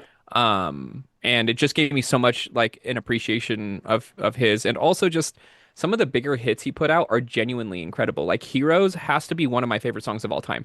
That Yeah. song is gorgeous in the way that it's composed, and also all the layering that he did with the production with that producer is just it's so beautiful. Okay. Um, Gravity 1 and Gravity 2. You want to take them one at a time or Yeah, hit I it, Riley. what to say about Gravity? Gravity was Gravity? the Yeah. Gravity was the last song. No, no, actually Animals was well, no, Animals was written. It's funny. I started writing Gravity like fairly early on, but I didn't actually put the finishing touches on it until the very, very end of the writing process. So Gravity was the last song that was completed, even though it wasn't the last song that was started. And it's you can kind of hear when you listen to that song that it was written over the course of like 6 months. It has all these different sections that sound like they were Yeah. written at different times, right? Yes. And I am proud of it. I love that song. To be honest, playing that song live a few nights ago, that was one of my favorites of the night. That song went Hmm. so hard live. Um, And we had so many comments about Gravity 1 and 2 in particular, yeah, where it's kind of like a surprise hit with people, especially live. yeah, Yep. yeah, exactly. So like I'm kind of stoked about how it turned out. It was the one that I think we were all the most hesitant about when we were like demoing it and recording it. We went back and forth on so many things. I mean, Mike, if you remember, Yep. that song had there's probably 5 or 6 other sections that we cut out of it because That's a shame. we couldn't well there were just like all these cool things where I would come up with an idea and I would tack it onto the demo and we would all agree, well, like, okay, this idea is really cool, but Yeah. It doesn't belong there. it takes Yep. the song too much in a different direction, Yeah. and then when we come back to the root of the song, it feels weird. Yeah. And so I think it did end up being released in its best possible form, but it was just really interesting following the process of creating that to get to where we ended up. I also And feel like you can correct me if I'm wrong, Riley, but I feel like that riff, the opening riff to Gravity Part 2 is ancient because I feel like Yeah. you showed it to me years and years and years ago, and I remember at the time being like, how the hell do you want me to play this, man? Because my pick technique Yep. was just not there at the time, and I'm glad that it's at this point by the time we recorded this record because it's such a Yeah. like it sounds so much better picked on the bass than it does It's playing it one of the fingerstyle. most difficult like tricky riffs Hard. on the album to play Yeah. properly. And yeah, that was written that may have been actually now I'm thinking about it, that might be the oldest riff on the entire I album. think it is. I think that was written before anything else, before In Alone and Dreary World, just that one riff. Yeah, I was None gonna of the rest say of the song, but it just wasn't that one riff composed for at all. Gravity. I just remember like hearing it in some like demo That session file it's somewhere, and we the never really did anything with it. So and to those who are And confused about what we're talking about, it's the riff that begins, it's the very beginning of Gravity Part 2. The first thing you hear in Gravity Part 2. oh, okay. That guitar riff, that da da da da da da da da da da da da. Sounds like Um, Rush. Yeah. Yeah, it it's does. very very Rush inspired. So I think I wrote that riff probably 2016 or 2017, somewhere in that Yeah. ballpark. And had a demo for it, but the demo was literally just a Pro Tools session that contained that one riff, and it was the guitar and the bass, and I think I threw some really crappy programmed drums over it. And then Yeah. it's that little Pro Tools, it was like a little 30-second Pro Tools snapshot that just got saved on my computer, and it sat there for almost a decade before we resurrected it Pulled and it it out. became Yeah. Gravity. And I think what happened was I was writing Gravity 1, so the classical guitar part. I wrote the form for all of that, and at the end of that, I realized that ba-da-da-da-da-da-da, that little melody fit so beautifully over the end of Gravity Part 1, and I was like, "Oh, hey, that melody over the top, I should just steal that from that old riff that I wrote forever ago and put that on this new song that I'm writing." But then once I did that, I was like, wait a second, why not just make this an epic and go into that riff? And then it kind of spiraled out of control from there. Well, and I find this song really interesting because, like we talked about earlier, how songs like Faith's Window were just like a really natural experience in how they come together. This song was created through editing. Yep. Like very, very much so. This song was created on the cutting floor. So many different iterations. Like this was, I think, the most collaborative song, and you can kind of hear it in its structure because it kind of goes in a lot of places in a very short amount of time, but it never feels out of place or not cohesive. It's really interesting how just in one album you can have several different ways of writing songs Yeah. and they all come together as like a much larger piece. Yeah, it does fit. Everything fits together really well. And I also love. I want to make note on Gravity. That song, most of the lead vocals are from Grant, our bandmate who is not on this video right now, obviously. Grant is a phenomenal singer. He's actually the lead singer for our cover band. And Grant hasn't really had a whole lot of chances with Advent Horizon to take the lead vocal over. And his voice was just so perfect for especially the heavier, higher parts. He has this high grittiness to his voice when he really digs in. And so the end of Gravity, that you can take your mind off the pain, that's all Grant on lead vocals there. And live, I think that was one of the most special moments of the night to me when Grant put his guitar down, took the wireless mic, stepped up to the front of the stage, and just rocked out and screamed that part. That was a special moment. That was one of the moments that will live in my mind in Advent Horizon history for eternally from now on. Yep. And since you mentioned other vocalist, Kristen, is that your wife? Yes. Yeah, I can I'd see the imagine. hesitancy there. You're like, sister, wife. Yeah, We're from you never Utah, wanna- right? Sister Your wife is wives. fine. Yeah. She does a great job. And do you think you'll uh, have more of her singing her own songs, maybe? Or Absolutely. Yeah. She was on A Cell to Call Home. When you listen to that yeah, record, you'll hear her there as well. She has two songs where she's the lead vocal on that song or on that album. So she was not a member of this band until Cell to Call Home. Prior to that, it was really only me on lead vocals. But with Cell to Call Home, when we were going through the writing process for that album, there were multiple songs where I wrote melodies that I knew in my head. I'm like, this has to be the melody. Like, no compromises. I'm not changing it. I'm not shifting it down in pitch. It has to be these notes. But the notes that I wanted were too high for my voice. I'm naturally a baritone. I can sometimes push myself up to a little bit of tenor stuff, but I just could not sing the things that I had written. And so I'm sitting here in my basement in this very room writing these demos, and I write stuff that I can't sing, and I say, "Hey, Kristen, come down here for a second." And I set the microphone in front of her and say, "Here, sing this for me." And she sings it, and immediately it's like, "Oh, yep, that's what that's supposed to sound like." And so I don't think it was like, she never had any ambition of becoming a part of this band. She didn't push her way into it by any means, but she kind of just naturally became the voice of these songs. And so after A Cell to Call Home, we received so much feedback from our fans. Like, that was one of the biggest comments we got on that entire album was, who is this female singer? Why is she not singing more with you guys? And so we yeah, and you do a great job too. But well, thank you, I appreciate that. But I mean, it's like, it's this special thing when you hear this voice that comes in out of nowhere that you don't expect, and her voice is so like soothing and angelic and just ethereal and beautiful.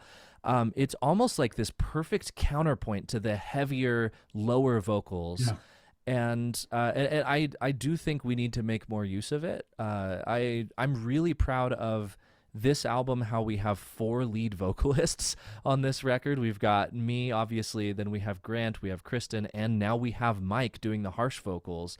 It's yeah. cool being able to say that we have 4 of the band members singing, and I wanna continue playing that card as much as we can. So many of the bands that I grew up loving and obsessing over used that. I mean, like Styx is the Yeah. biggest example that always comes to mind. Like every Supertramp. member of that band was a killer singer. Oh yeah, Supertramp, great example. Even Yes. Yeah.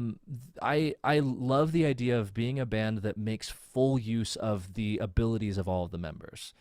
So yeah, the long answer to a very short question: yes, we will definitely make more use of Kristen in the future. One other thing I wanted to mention about Gravity One, and I don't compare a lot of guitarists to Al Stewart, but there was a real uh, God, now I can't think of it. Year of the Cat. I couldn't think of the name of the album, but there was a real Year of the Cat feel to that, and I loved it. And Year if of you the haven't Cat. heard that, I'm looking if up somehow Al you Stewart right missed now. Al Stewart's Year of the Cat, there's your homework. Go listen to say, that. That's an incredible. This looks up my alley from 1976, recorded at Abbey Road. Yeah. Yep. I How was have we just not listened to this Googling yet? it and going, oh, Case. You looks haven't like a heard Casey this? record. Oh my God. My Just the record collection title- is messed up. Between the years of like Oh. 1974 and 76 is like half of my record collection. It's Wow. gross. I need to get out of the 70s a little bit. Well, this is the 70s, but yeah, 76. but it was. I mean, there's the title song "Year of the Cat," but then "On the Border" is incredible, and well, there's the whole album is incredible. It was at that time. Uh, I think it was album of the year, and it might have been album of the year for a couple of years. I mean, it was huge for a long time. Oh yeah, and Alan Parsons engineered it. Okay. Yeah, I'm gonna have to listen to this album for sure. Oh yeah, it's a headphones album. You just sit back in your easy chair, bed, wherever you go, put those on, and you're off in dreamland. I mean, it is just an incredible album. Yeah, Nice. Okay. Done. I will listen to it for sure. if you get a chance. Yeah, no, it's really. Oh, I definitely will check this out. We honestly, this band loves to share music recommendations. Like we just our live keyboard player, Jared, he's living out in North Carolina right now, and he brought what is that record called? Grace by let's see, by Jeff Buckley. He introduced me Oh to yeah, while he was here, and I had never heard that, and I was like blown away. So yeah. always appreciate the recommendations. All right, Animals. The last song. final epic closer, and it's a good one. Yeah, so Animals was the last song that was composed, so not finished. Like I said, Gravity was technically the last thing that we put the finishing touch on songwriting wise, but Animals was another one that was written very quickly. I was actually in Las Vegas, interestingly. Kristen and I went down to Las Vegas to see two of our favorite bands, Thrice and Manchester Orchestra. We went down to this concert, and we had a room at the Palms Casino, and we had a balcony, and I took my guitar out onto the balcony, and I was just sitting looking out over the city of Las Vegas, and I remember just kind of like sitting with my guitar and contemplating.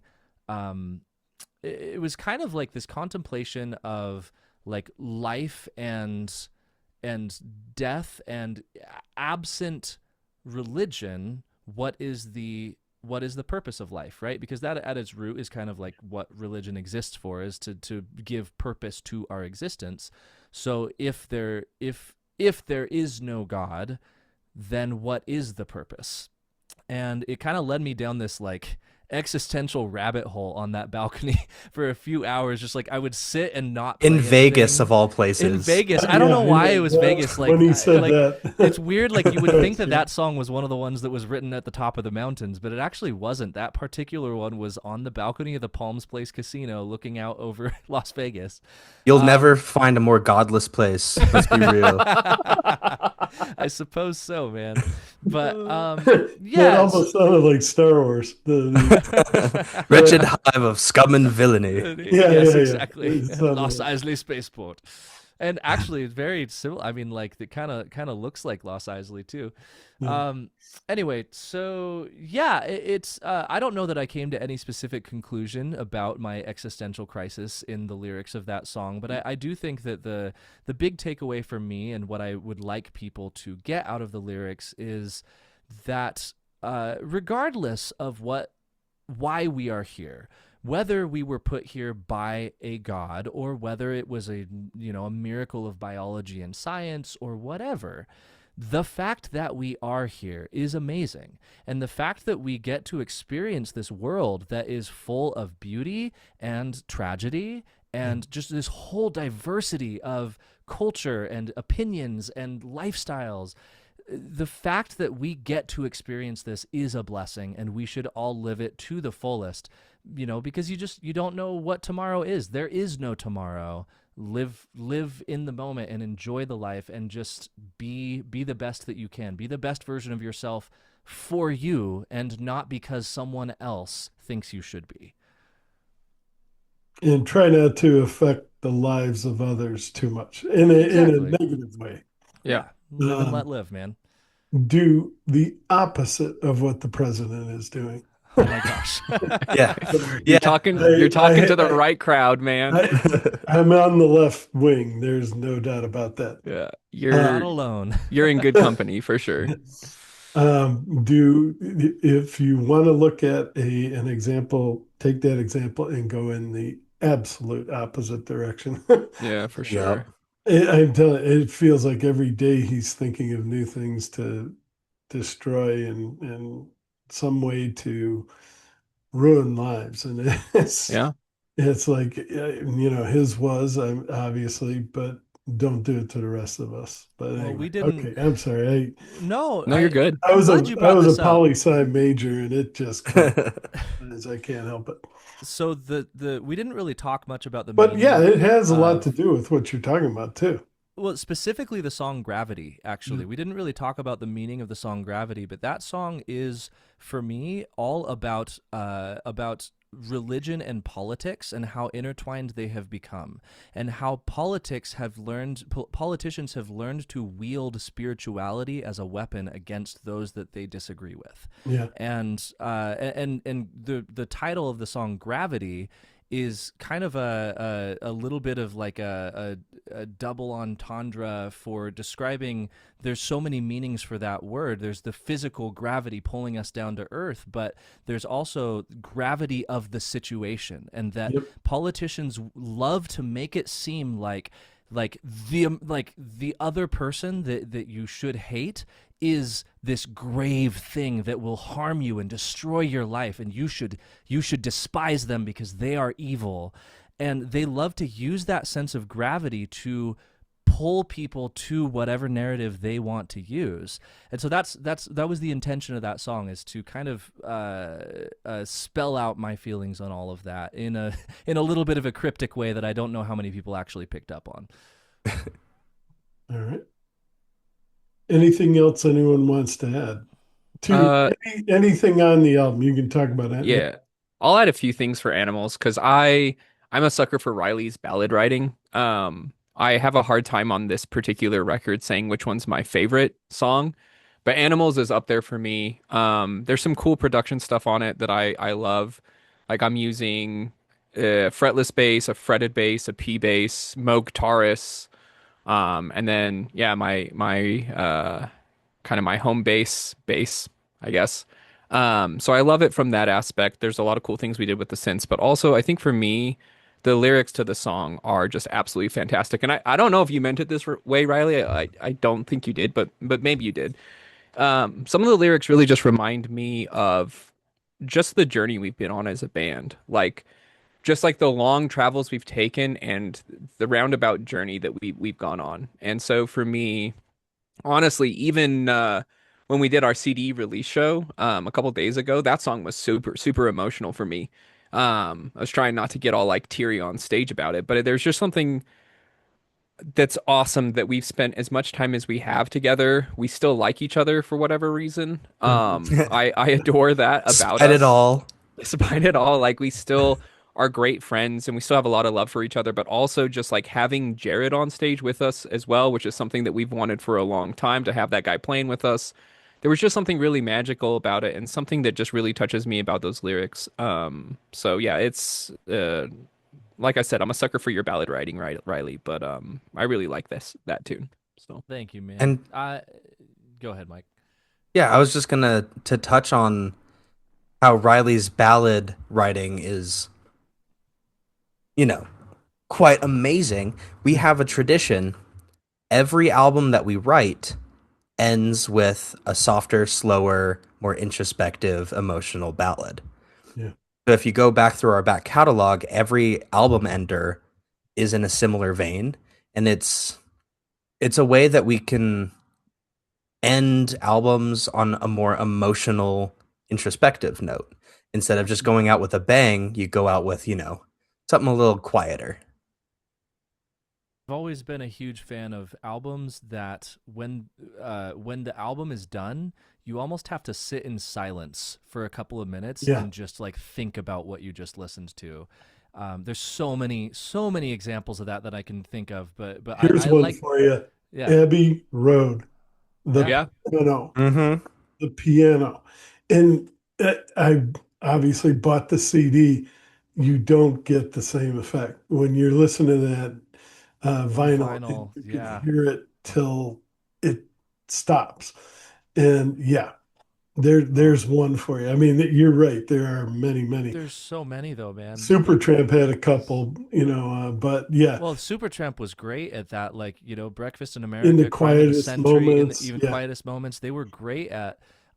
And I mean, I think that part of that partially comes from being music that's written on a piano in the first place. Like, you can tell all of their music naturally lends itself to that. yeah, But they were masters of that. And there's so many other bands that do that. So sure. that's kind of just been the goal. Like, I think we'll probably always do that. Try to end with more thought provoking songs. Yeah, And funny enough, usually the last song on any record of ours is the one that the rest of the band has the least amount of say into. Because whenever Riley writes these songs, we're like, yep, that's the song. We don't need to touch it. Like, We have that's to the end twist of the his album. we have to twist his arm sometimes to put it on it. I remember what was it, Hold Uh-huh. Me? We were like, no, Yep. Riley, we're putting this on Cell to Call Home. It's an Advent song. Yeah. Because, like, that one was really interesting because Riley had written that song about something totally different and very emotional, but I felt that it would work very, very well to the ending of this larger story that we were telling, and we could Right. tweak some of the lyrics a little bit, and it would work perfectly. And It was Did. the best call. It was the yeah, best possible decision. I but I agree with remember that. you were very hesitant about it. I was hesitant mostly because not because I didn't know if it'd be a good Advent song, but because I didn't know that I felt like it fit on that particular album. I kind of wanted to Hmm. save it, but I'm glad we didn't because it was the perfect, chill, beautiful, scenic, thoughtful ending of that album. Yeah, and yeah, Animals is the same way. And Hmm. like I remember that, like the demo, I didn't really do anything on that. Like Yeah. I hardly like after the first few listens, I was like, no, it's great. Yeah, Print the it. demo sounds almost exactly like the final product, just with, not as good of recording, basically. Yeah. So, all right. Well, let me ask you this: is there anything we missed? Because we covered a lot of territory, and oh my gosh, yeah. thank you for doing that. Oh, I forgot the most important question.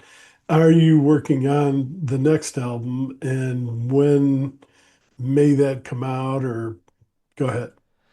Yeah, so um it's interesting to say this, and I actually don't feel any sort of like shame or embarrassment in saying this, but no, I have not started working on the next record yet. No, no, no. I haven't even begun thinking about what I want it to be yet. Well, For because for here's the thing. Here's the thing. The snow on the mountains hasn't fully melted yet, so our It's true. We riding haven't fishing Can't trips write haven't yet. started. Yeah. There exactly. you go. I No. guarantee music will be written this summer, but I am a firm believer in not forcing anything as an artist.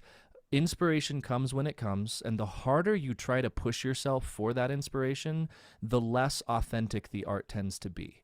And with this new album, I had feelings that I wanted to write about. I had stuff I needed to process, and for me personally, the way I process my emotion is through writing music. And so it just came very naturally and quickly, and I think that's why this album is is turned out so well because it was on every level, instrumentally, lyrically, vocally, compositionally. It was an authentic, heartfelt album.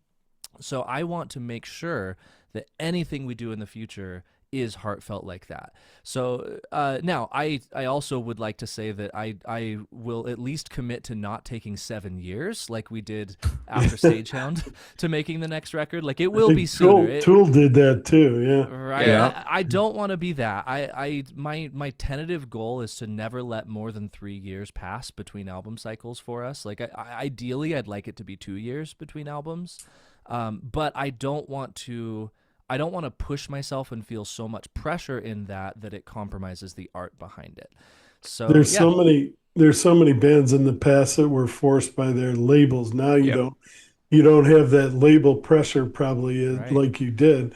But yeah, and so many bands were like, God, I wish we never would have made that song. And it's Yep. only because they were forced to, you got to get out the next album. And it's like, Well, yeah, there's something else that I've been thinking about really this last week and a half since our album came out. And I can't remember if I talked to one of you, Mike or Kason, about this, but I've realized that like the progressive rock world is a world where listeners are willing to, when a new album comes out, they're willing to spend months listening and listening and listening yeah, and listening and listening and listening, really dissecting every album that they listen to. And because people are willing to do that, it means that we almost have to be careful not to overload our listeners. I know a lot of people would disagree with this. There's probably people who will watch this podcast and go, "No, man, give me as much as you can." But I've realized that like in the prog world, there's only so much room in a given year in a listener's library to be able to take those months with all the artists that they love and all the new releases. So it's almost ideal to have a little more time between releases so that our fans have the opportunity to A, fully digest our most recent album, and B, maybe take a little bit of a break from us and listen to all the other artists that they love, and then they're going to be all the more excited when it comes back to our new yeah, record. And I'm fine being in a band that's quality over quantity, to be Yeah. frank. yeah, Like when I mean there are bands that I love that are just like very prolific and put out a bunch of records, but there's no reason to compromise quality. Like we're trying to make pieces of art over here, not just like, shove out entertainment just to for the sake of getting music out there. So Yeah. like Riley said, I don't want to take 7 years between records, but if we have to wait a little longer to make sure that what we put out is really quality and that people are gonna love it, I'm all for it. Yeah, and the last point with all of that is that right now I really want to focus on live performance, man. Like I Yeah. really want to get this music that we've written. We now have two solid albums within the last 3 years that are in on the radar of a lot of people in the progressive yeah. rock world. People are paying attention to us, and I want to build off of that. I want to get out there and play these songs live, reach new fans, meet all of the people who've been supporting us out on the road. So rather than immediately jumping back into the studio and spending all of my time producing demos and scheduling studio dates and all of that, I'd rather spend the next year just booking us and getting out on the road and getting Good idea. getting the music to the people. Yep. Yep. Because I think I can speak for all of us when I say that live performance is the greatest feeling. When you're Yep. playing your own music loud, it's And hot, people are and into it. yeah, Nothing like it. the CD release too with Jared, because this was like the first time. I mean, I guess we've done a couple of gigs with Jared in the past, but this is our first time really doing Advent stuff with Jared. Like I said earlier, it was just like magical. Like I adore that dude, and yeah, I want to get out on the road with him, man. Show Right? people what Jared can do, because he's just an Agreed. absolute monster on keys, We and got a dream team now. seriously though. Yep. So All right. Now, anything else that we missed that you guys want to mention? I think nothing we I can touched think of. on, yeah, we touched on a lot. Yeah. I just want to make sure that, there isn't anything else you guys wanted to say that I haven't covered. I've tried to, we've done a great job talking about the album, talking about your past albums, talking about how you guys got together, your influences, the things you like to do. I mean, it's a pretty nice postcard right now, I'd say. We've been Yeah, fairly I agree. comprehensive. And thank you for taking the Yeah. time to go through all of No, this. no. So many of the interviews we do, the interviewer will say, okay, we got 30 minutes, let's go. It's nice to just have this kind of relaxed, informal setting to just talk through things. Yeah, and sometimes my wife is in the background. Mark, we got to get going, or or me myself. I'm like, okay, I want to get going, but yeah, you need the time to just talk about this. I mean, you guys put a hell of a lot of effort, and every band does. I mean, I'm not saying anyone else doesn't. Everyone does. Give them the time to talk about it, and that's why I like the format that I picked. It came from natural progression or whatever the right word is. We did this as kids, and if you can do this as kids, it's even better as an adult because you know a heck of a lot more than you did when you were a kid. Absolutely. And yeah, no, I think I'll never change the format. Now, one thing I did change on the format, and I told you guys about this. I did throw a question at the end of the thing, and at the end of the interview, it's called "Beat the Goalie Challenge." And these guys, luckily, like hockey, but it has nothing to do with hockey. But if they do get it, we're gonna light the lamp. All Okay. All right, right, let's see. Let's see. we're just gonna do one. All right, so. And these guys, like I said, they've been talking about progressive rock all day. So this is going to be, a weird question to ask them, but I only prepared the metal ones. But anyway, I think they'll know this one. And you don't have to be a metalhead to know this. In fact, a lot of their music was kind of progressive. All right. So the most famous, and don't use your internet or anything, Don't try Google to it. just, Oh, hands up. Nope. yeah, Yeah. there you go, hands up. Everybody, hands All up. right. Um, okay, the most famous early musical mention of the word metal or heavy metal, what song was it on? Oh, oh man.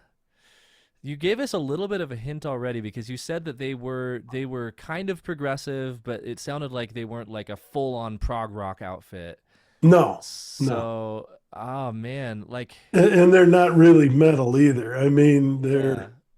Have some thoughts, but I don't know whether I it's know going to I be have accurate. thoughts too. I'm like Because cuz I'm there's I'm thinking I'm thinking I'm going back to Deep Purple and Speed Demon, but they Yeah, didn't. I don't think they mentioned it metal. it could Deep have been Purple was purple. It my also could have first been Zeppelin. inclination. Could have been Zeppelin, yeah. But I mean, I'm thinking Zeppelin would have been 68, their first record, Yeah. 69.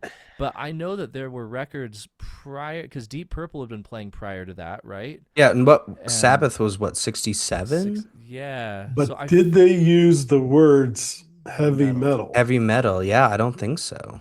Dude, oh man. I Just want to say think you got to it's come up with one guess it's got to be one of those three though. It's got to or be No. Sabbath, Purple, we'll or give you Zep. three chances here. Oh All man. right, mine's much, much, much, much later, but I'm sticking by it. Heavy metal poisoning sticks. Oh. But I mean, that would have been heavy metal poisoning was like late 70s, I want to Yeah, that was say. that was a lot later. Somebody May have been had to have 80. said it before that. Yeah. No, 100%. Uh, I said mine first, so I don't have to think anymore. It's okay. you just wasted one of our lifelines, Mike. All right, it's up to you two now. No, Get cracking. I'm going with Deep Purple. I might be wrong about this, but that's my guess. Oh man. Which song? Ooh, which song? Probably something from Machine Head, right? Yeah, maybe. Hang on. Let me look through the Purple album so I can refresh myself really quick. Oh, he's This cheating. And how isn't about Google. I'm just looking on Spotify at what how when their about albums Casey? came out. If I had to guess, I mean, I, if I had to guess, it's Zepp, but I don't even know what song it would be. I also think Sabbath is a contender, obviously, but I think they fall like too cleanly into the category to have it apply to them. Okay. I'll let Riley respond with Deep Purple. I think what Zepp song Yeah. I would pick. I don't know. I mean, off of Machine Head, I feel like it may have been before Machine Head though. It's like if it was Machine Head, I feel like it'd be Space Trucker, but I just don't know. I feel like that's too late. My gut tells me it was earlier than that. So maybe Fireball? I don't know, man. Uh I'm so bad with song names. Oh, I just realized what song I'm thinking of. I'm gonna go with Zeppelin "Immigrant Song." That's my guess. Immigrant, but that's Zep 2? That's just my guess, man. Or is that Zep 3? I don't Crap. remember. Zep All 3, right. right? Yeah, Zep 3. So, okay, you go Immigrant Song. I'm going to say Fireball Deep Purple, but I'm probably wrong. Okay. Now for the reveal. And you're gonna no, Okay. you're gonna hear it and you're gonna say, "Oh my God, how did I forget?" Steppenwolf, Born to Be Wild. Oh my Oh, gosh! My Oh my God. dang. gosh! Oh, I did Even too. put When I first, of started looking course. these Of things course. up, Really? I think That's why I you didn't probably remember it because you don't sing that song. huh? Yeah. yeah, Well, I mean, I used to sing it Oh, you with a used to cover sing that band. For a song. long we time I Yeah. did, yeah we but played that song in the cover band a lot. We played that song a few weeks ago. We did. We played that yeah. song a few weeks ago. Heavy So, Metal I mean, Thunder. Yeah. Yep. 1968. Yeah. Yeah. Okay. Thunder. Oh my Okay, God! It's even in interesting. the lyrics. Holy crap! Yep. Very That's the interesting. first mention of those words together, I guess. Wow. Interesting. Yeah. Okay. Man, Oh, we yeah, should have you're All gotten right. that. right. Well, We hey, should have got that. Yeah, no, no, no. Who thinks about stuff? I think that's probably their biggest hit. I think it has to Yeah. be. they had a Yeah, few others, but I mean, They also did Magic Carpet Ride, right? yeah, yeah, Yeah, that was Mhm. yeah. okay. That's probably the only other one I would recognize from them, I would guess. yeah. But It is one you either knew it or you didn't know it, and I didn't yep, know it either. Yeah. Huh. interesting. All right. Cool. Well, hey, thank you very much. This was wonderful. Advent Horizon. You have got to get out there and get. Excuse me, falling together. Oh, I didn't ask you, and I should have. The cover is awesome. Do you want to mention a little bit about the album cover? Let me Thank you. grab it here. Yeah, so the album cover for this album, all of the artwork for this album, as well as the artwork for our last album, A Cell to Call Home, was all designed by Travis Smith. Travis Smith, if anybody who's a fan of like Opeth, Devin Townsend, Mastodon, oh my gosh, so many other metal and progressive bands. Travis Smith is like, he's the guy that came up with the Blackwater Park artwork by Opeth. So many just like quintessential Iconic records. iconic Yeah. album covers. So we have had the honor of working with him for our last couple albums now, and he has this amazing way of taking the basic concepts that we give him and turning them into these full fleshed out, just amazing masterpieces. So yeah, I can't say enough good things about Travis. He's the man. It's going to be very hard for us to ever consider working with anybody other than him after how amazing of a job he's done for our records. Other Yep. than maybe Roger Dean. No, I'm kidding. That this looks a lot like Roger Dean. Yep, But no, the I'm kidding. goldenrod on there. Yeah, totally. All right. Yeah, I'm glad we talked about that because I would have been heartbroken if I didn't mention this because it's one of my favorite album covers of the year, and it's perfect the way they're falling and everything. Falling Oh, together. That Okay. cover represents me and my wife and our journey, falling together Oh, away from our religious roots. You have this celestial kind of heavenly glow up above that we are yeah. falling out of, down towards the lone and dreary world below. And see, I looked at it as ocean that you're Mhm. like going down Like under the falling ocean. down into the water, right? It kind of But does look like that. There's a lot of ways you could interpret it. sure. I don't know that I would disagree with any of them, but that's Yeah. the intention behind it was, was us falling down to the world, choosing the ways of worldliness away from religion, which according to our religious upbringing would be making the choice to fall from grace, Yeah. away Yeah. from salvation. Okay. Thank you again. It fantastic chat we had here. I really appreciate your time, all of your time. I mean, it's rare to get this many members together. Thank you all for being here. Of And course. thank you for your input and thank you for your music. And like I said, you could tell, and they've already told you, but I will just say it again. I'll remind you if you're out there, these people put a lot of effort into these albums and they're independent artists. Most of them are working full time, doing everything else that all of the rest of us do on a daily basis, but they're inspired and they obviously know how to play.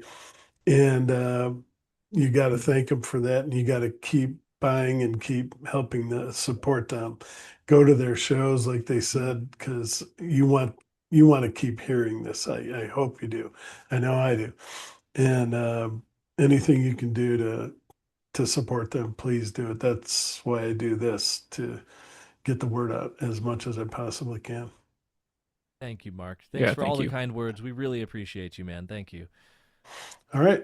Anything else you guys want to say? Otherwise, I'll stop the recording and Yep, Not go ahead. specifically. I guess if anybody wants to purchase the album, just go to our website. It's adventhorizonmusic.com, and whether you're in US or Europe, we have distributors in both places. We also have a distributor we're just about to start working with in South America. So wherever you are, you can buy our music. Go to our website. He said a very important thing there because I have a band in Europe. They're having a hard time with the tariffs and everything else going on to Yeah. get anything to me. It's I've been so hard. dying to get t-shirts. This is one of my favorite metal bands and albums and stuff, and you just can't. In fact, this person told me directly, we're not allowed to send to the United States. And I was like, Yeah. you got to be kidding me. It's But so yeah, hard. that is happening. That really is happening. And it's It's a Yep. real shame. I think it's a lot harder for European bands trying to get stuff here than it is for us getting it Yeah. over to Europe. It still sucks for us. It's expensive, but I feel really bad for anybody over there who's trying to build a fan base in the US right now because we've just, as a country, shut ourselves off from the rest of the world, and it's really sad to see. But what you're doing, what you just mentioned there, is you've got places in other parts of the world. You're Yes. going around that tariff. Thank So God. we printed You're doing whatever. CDs. What do you do? Do you send CDs to these places in So we Europe? actually printed CDs in the Netherlands. We worked with Oh, okay. we have a distributor out there who has a Okay. partnership with Sony, and they use the Sony printing plant, and so they have European prints of our album that they are Okay. selling to all of our European fans, which saves a lot of money. If we didn't do it that Def- way, we would have to charge a lot more for our album to Europeans to cover the cost of shipping it over Shipping. there. Yeah. So yeah, it's good. I'm glad we've been able to do it this way, and we're really grateful to our partners, the Bandwagon USA and Dutch Music Works slash. They're now partnered with the Bandwagon as well out in the Netherlands. They've been so helpful to us in getting our music out to the world. Yep. And hopefully more and more bands will do this because, yeah, Oh, agreed. I mean, that band that you were talking about that's having a hard time getting their stuff here, you should tell them to reach out to the Bandwagon USA because I will. that's the reason they exist. They were originally set up with the goal of helping European bands get distribution to the United States. Yeah. Well, thank you. Thank you for that. Yeah, All absolutely. right. Um, any last minute additions? No, All just good. thanks for having us and thanks for this conversation. Yeah, Yeah, for man. sure. Definitely. All right. I'm hoping there'll be more. I can't wait for your next one. And um, yeah, just reach out and let me know, and I'd be happy to do it again. Sounds All great. right. Would love to talk to you Wonderful. again. Advent Horizon, and it's um, falling together. So hold on. I'm going to pause the recording, and please get out there and give it a listen.